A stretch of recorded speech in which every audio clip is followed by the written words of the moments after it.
लीजिए सुनिए रविन्द्रनाथ टैगोर के लिखे उपन्यास गोरा के 26वें भाग को मेरी यानी समीर गोस्वामी की आवाज में।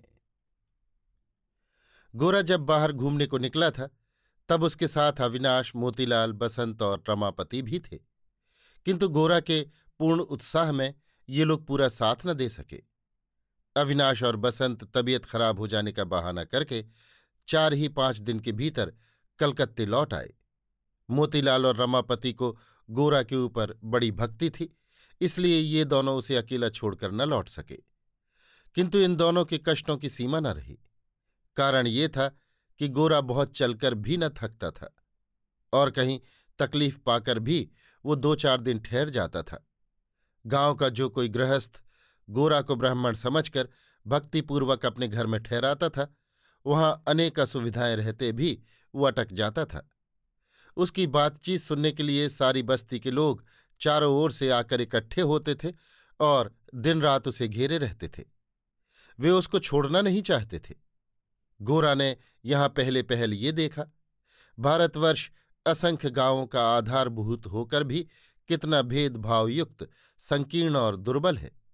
वो अपनी शक्ति के संबंध में कैसा अचेत और मंगल साधन में नितांत अज्ञ और उदासीन है।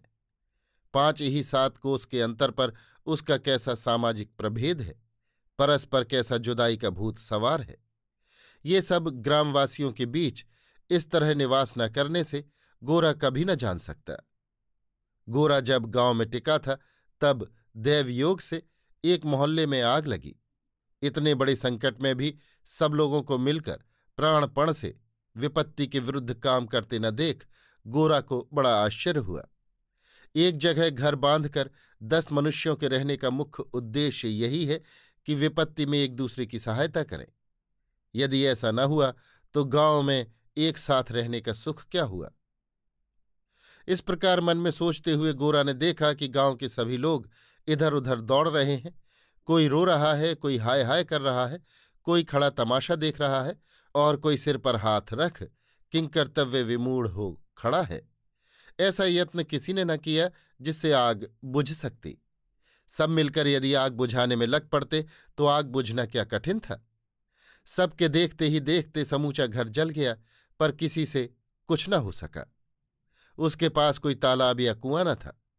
स्त्रियां दूर से पानी लाकर घर का कामकाज चलाती थीं, परंतु प्रतिदिन का ये झंझट मिटाने के लिए घर के नजदीक थोड़े खर्च में कुआं खुदा लेने पर धनवान लोग भी ध्यान न देते थे। पहले भी कई बार इस बस्ती में आग लग चुकी है, अतः उसे ब्रह्माग्नि कह और देव को दोष दे सभी लोग निरुद्यम हो बैठे हैं। समीप में पानी की कोई व्यवस्था कर देने के लिए उन लोगों के मन में कभी कोई चेष्टा उपजती ही नहीं। गांव की अत्यंत आवश्यक बात के लिए जिनकी समझ ऐसी विचित्र और खोटी है, उन लोगों के पास समस्त देश की आलोचना करना गोरा को एक विडंबना सी जान पड़ी। सबसे अधिक आश्चर्य गोरा को ये समझकर हुआ कि मोतीलाल और रमापति इन सब दृश्यों को देखकर जरा भी न घबराए। इस घटना से कुछ भी विचलित न हुए, बल्कि गोरा के इस क्षोभ को उन दोनों ने असंगत जाना। छोटे लोग तो ऐसा करते ही हैं, वे इसी में आनंद मानते हैं। इन कष्टों को वे कष्ट ही नहीं मानते। छोटे लोगों में इन सब बातों के सिवा और कुछ हो सकता है और हम किसी तरह सुधर सकते हैं, इसकी कल्पना करना भी वे व्यर्थ समझते हैं। इस अज्ञता, पशुधर्मिता और दुख का बोझ कितना भारी है। ये भार हमारे शिक्षित, अशिक्षित, धनी, दरिद्र सभी के सिर को झुकाए हुए है और किसी को आगे बढ़ने नहीं देता। ये बात आज स्पष्ट रूप से जानकर गोरा के मन में भांति भांति के दुख होने लगे। मोतीलाल ये कहकर कि मेरे घर से बीमारी का पत्र आया है, चल दिया। अब गोरा के साथ सिर्फ रमापति रह गया। दोनों वहां से विदा हो नदी के पास बालुकामयी भूमि में एक मुसलमानी बस्ती में जा पहुंचे। ठहरने की इच्छा से ढूंढते ढूंढते सारी बस्ती के भीतर केवल एक घर हिंदू हज्जाम का मिला। दोनों ब्राह्मणों ने आश्रय लेने के लिए उसके घर जाकर देखा।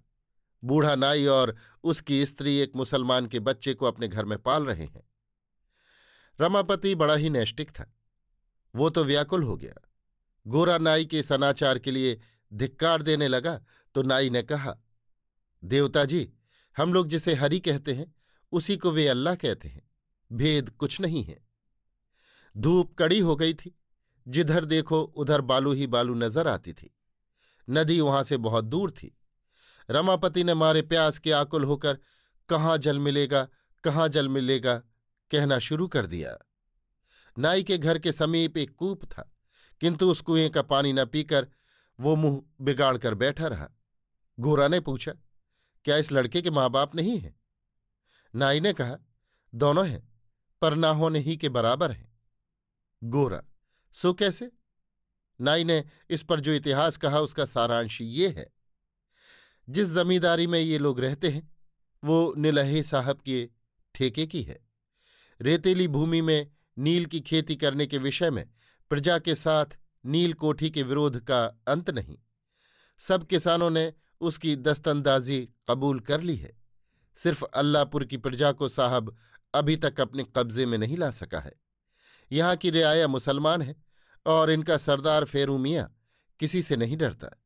निलहे साहब की उपद्रव की तहकीकात में आई हुई पुलिस को 2 दफे पीट कर जेल काट आया है। उसकी अवस्था ऐसी बीत रही है कि उसके घर में इत्तेफाक ही से कभी चूल्हा जलता है, पर तो भी वो किसी से डरने वाला नहीं है। इस दफे नदी के समीप ही रेतीली जमीन को जोत गोड़कर इस गांव के लोगों ने कुछ धान बोया था। करीब 1 महीने के हुआ कि कोठी के मैनेजर साहब ने स्वयं लठेतों को साथ ले प्रजा का धान लूट लिया। इस अत्याचार के समय फेरू ने मैनेजर के दाहिने हाथ में एक ऐसी लाठी मारी कि उसका हाथ टूट ही गया। डॉक्टर ने उसकी चिकित्सा न कर सकने पर हाथ काट डाला। ऐसा बड़ा अंधेर इस देहात में आज तक कभी न हुआ था। इसके बाद से पुलिस का उपद्रव गांव में मानो आग बरसा रहा है। उस आग में पड़कर प्रजा के घर की सब चीजें जलकर खाक हो गई हैं। किसी के घर में कुछ न बचा। पुलिस के क्रोध में पड़कर सब स्वाहा हो गए। स्त्रियों की इज्जत न बची, सभी बेतरह बेइज्जत की गई हैं। पुलिस फेरू सरदार और कितने ही लोगों को हाजत में रखे हुए है। गांव के बहुतेरे लोग जहां तहां भाग गए हैं। फेरू के घर के लोग आज भूखों मर रहे हैं। उनके देह पर से कपड़े तक उतार लिए गए हैं। यहां तक वे शर्म के मारे घर के बाहर नहीं निकल सकते। उनका एकमात्र लड़का तमीज नाइन को गांव के नाते से मौसी कहता था।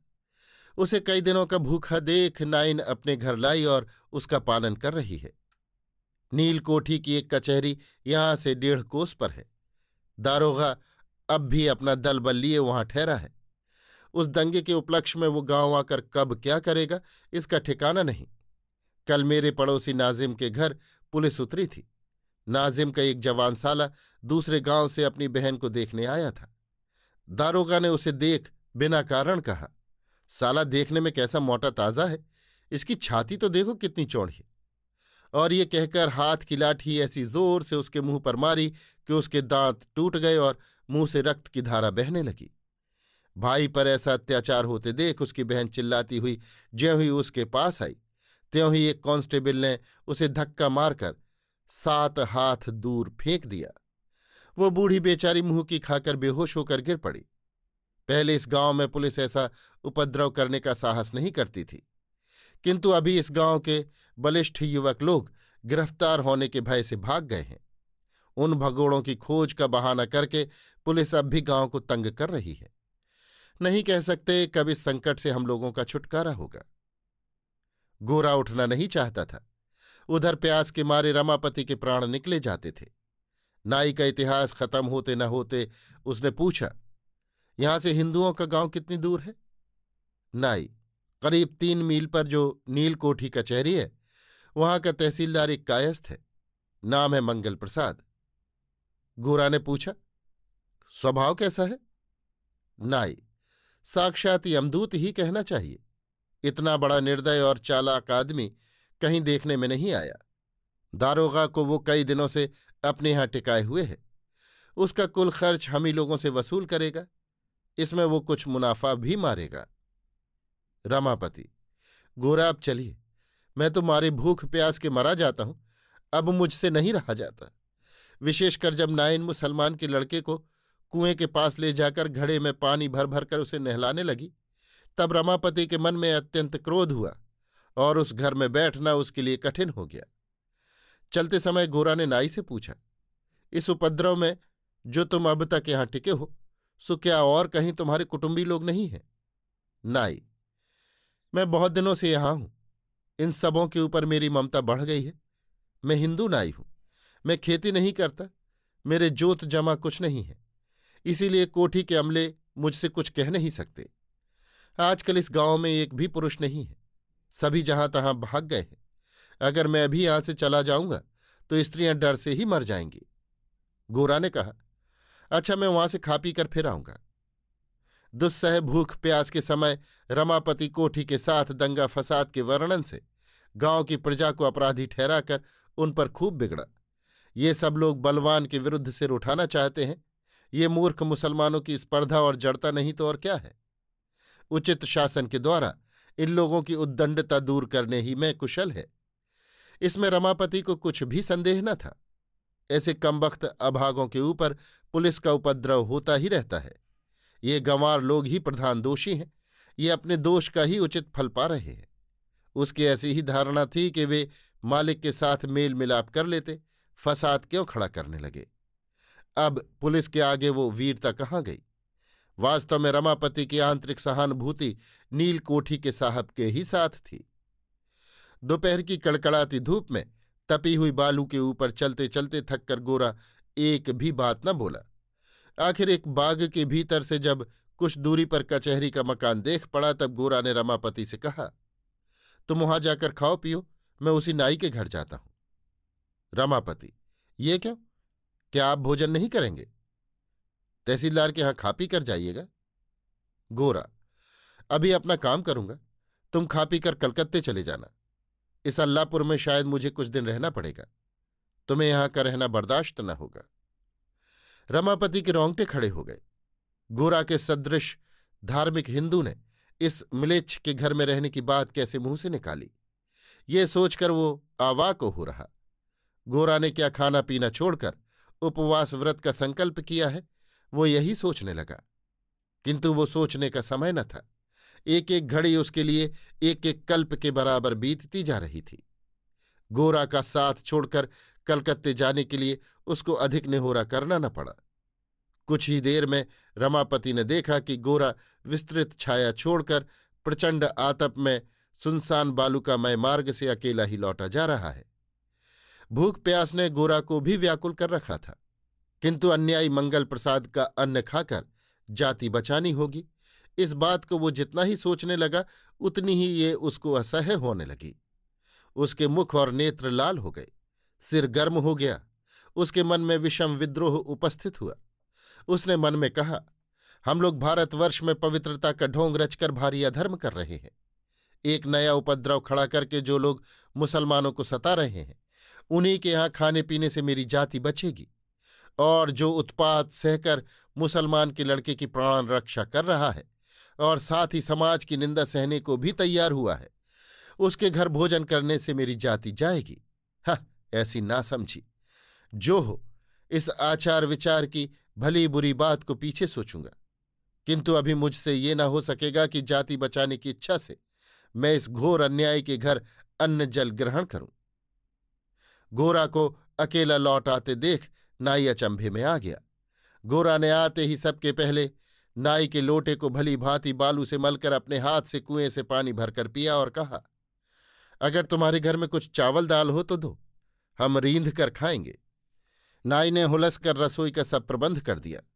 गोरा ने भोजन करके कहा, मैं तुम्हारे यहां 2-4 दिन रहूंगा। नाई ने डरते हुए हाथ जोड़कर कहा, आप इस अधम के घर रहें, इससे बढ़कर मेरा सौभाग्य और क्या हो सकता है। परंतु ये एक बात मैं पहले ही आपसे कह देता हूं, हम लोगों के ऊपर पुलिस की कड़ी दृष्टि है। आपके रहने से कोई नया बखेड़ा न खड़ा हो, इसी का डर है। गोरा ने कहा, मेरे यहां रहने से पुलिस कोई उपद्रव करने का साहस न करेगी। जो करेगी तो मैं तुम लोगों की रक्षा करूंगा।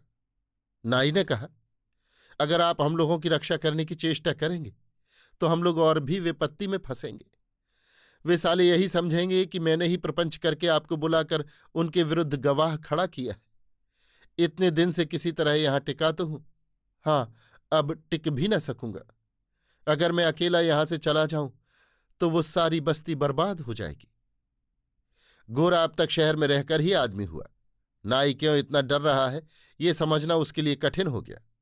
वो जानता था कि न्याय के ऊपर दृढ़ भाव से आरूढ़ रहने पर अन्याय का प्राबल्य नहीं रह सकता। विपदग्रस्त गांव को असहाय अवस्था में छोड़कर चले जाने में उसकी बुद्धि किसी तरह सम्मत न हुई। तब नाई ने उसके पैर पकड़कर कहा, देखिए, आप ब्राह्मण हैं, मेरे पूर्व जन्म के पुण्य से आप मेरे अतिथि हुए हैं। मैं जाने के लिए कहता हूं, ये मुझसे बड़ा अपराध होता है, किंतु हमारे ऊपर जो आपकी दया है वो जानकर ही हमने ऐसा कहा है। आप मेरे घर में रहकर यदि पुलिस के अत्याचार में कोई रोक टोक करेंगे तो समझिए आप हमें बड़ी विपत में डालेंगे। नाई के इस भय को अमूलक और कायरता समझकर गोरा कुछ रुष्ट होकर तीसरी पहर दिन के ही उसका घर छोड़कर चलता हुआ। इस म्लेच्छ के घर खाया पिया है, ये सोचकर गोरा के मन में कुछ अश्रद्धा भी उत्पन्न होने लगी। थके हुए शरीर और उद्विग्न मन से वो सांझ को नील कोठी की कचहरी में जा पहुंचा। रमापति भोजन करके तुरंत कलकत्ते को चल दिया। इस कारण वो वहां न देख पड़ा। मंगल प्रसाद गोरा का तेज पूर्ण मुख देखकर उसका विशेष आतिथ्य सत्कार करने लगा। गोरा ने एकदम बिगड़कर कहा, मैं आपके यहां जल भी ग्रहण न करूंगा। मंगल प्रसाद ने विस्मित होकर इसका कारण पूछा। उत्तर में गोरा ने उसे अन्यायी अत्याचारी कहकर कटु भाषण का प्रयोग किया और आसन पर न बैठ खड़ा रहा। दारोगा चौकी पर बैठकर मसनद के सहारे तंबाकू पी रहा था। वो उठ बैठा और जरा रूखे स्वर में बोला, तुम कौन हो? गोरा ने इसका कुछ उत्तर न देकर कहा, मालूम होता है तुम दारोगा हो। तुमने अल्लाहपुर में जो उपद्रव किए हैं उनकी सब खबरें लिए आ रहा हूं। अगर अब भी संभल कर न चलोगे तो? दारोगा, तो क्या तुम फांसी दोगे? तुम तो बड़े शानदार आदमी मालूम होते हो। पहले तो जान पड़ता था तुम कुछ मांगने की इच्छा से आए हो, किंतु अब तो कुछ और ही देख पड़ता है। देखते हैं, आंखें रंग गई हैं, त्योरी चढ़ गई है। शायद दारोगा से कभी भेंट नहीं हुई है। मंगल ने दारोगा का हाथ पकड़कर कहा, जाने दीजिए, अपने घर आए किसी सज्जन का अपमान करना ठीक नहीं। दारोगा ने बिगड़कर कहा, कैसा सज्जन? इसने जो मन में आया है आपसे कहा है, क्या वो आपका अपमान नहीं हुआ? मंगल, आपका कहना सही है, किंतु निरर्थक क्रोध करने से क्या होगा? मैं निलही साहब की तहसीलदारी करके खाता हूं, उसका काम करता हूं। उसके अतिरिक्त और काम से मुझे क्या वास्ता जो उसमें कुछ बोलूं? भाई, आप क्रोध न करें। आप पुलिस महकमे के दरोगा हैं। आपको यदि यमदूत कहें तो भी अनुचित न होगा। बिना प्रयोजन मंगल प्रसाद को किसी पर नाराज होते आज तक किसी ने नहीं देखा है। किस आदमी से कब क्या काम चल सकता है या रुष्ट होने पर किसके द्वारा क्या अनिष्ट हो सकता है, ये नहीं कहा जा सकता। किसी का अनिष्ट या अपमान वो खूब सोच विचार कर करता था। क्रोध करके दूसरे को सताने की बात को वो सहसा नहीं किया करता था। दारोगा ने तब गोरा से कहा, देखो बाबू, तुम पूरे देहाती मालूम होते हो। हम लोग यहां सरकारी काम करने आए हैं। इसमें अगर तुम कुछ बोलोगे या किसी तरह की दस्तंदाजी करोगे तो मुश्किल में पड़ोगे। गोरा इसका कुछ उत्तर न देकर बाहर निकल आया। मंगल झट उसके पीछे हो लिया और उसके पास जाकर बोला, महाशय, आपने जो कहा है सो ठीक है। हम लोगों का ये कसाई का काम है और इस बेईमान दारोगा के साथ एक बिछौने पर बैठने में भी पाप है। उसके पंजे में पड़कर मैंने जितने दुष्कर्म किए हैं उनको जबान पर भी नहीं ला सकता। अब अधिक दिन नहीं, 2-3 वर्ष किसी तरह और इस काम में रह लड़की के ब्याह कर देने का खर्च जमा कर लेने पर मैं अपनी स्त्री सहित काशीवास करूंगा। मुझे भी ये सब अच्छा नहीं लगता। किसी समय मन में इतना विषाद होता है कि गले में फांसी लगाकर मर जाऊं। जो हो, आज रात को आप जाएंगे कहाँ? यहीं खा पी कर सो रही। उस पापी दारोगा की छाया तक आपके ऊपर न पड़ने दूंगा। आपके खाने पीने का सब प्रबंध मैं अलग कर दूंगा। गोरा को साधारण लोगों की अपेक्षा भूख अधिक लगती थी। आज सवेरे उसने अच्छी तरह नहीं खाया, किंतु मारे क्रोध के उसका सारा शरीर जल रहा था। वो किसी भांति यहां रहने को राजी न हुआ। वो ये कहकर चलने को तैयार हुआ कि मुझे एक बहुत जरूरी काम है। मंगल, अच्छा जरा ठहर जाइए, लालटेन साथ कर देता हूं। गोरा इसका कोई उत्तर न देकर तीर की तरह निकल पड़ा। मंगल प्रसाद ने घर लौटकर दारोगा से कहा, मालूम होता है वो आदमी सदर गया है। इसी वक्त एक आदमी को मजिस्ट्रेट के पास भेज दीजिए। दारोगा ने कहा, क्यों, क्या करना होगा?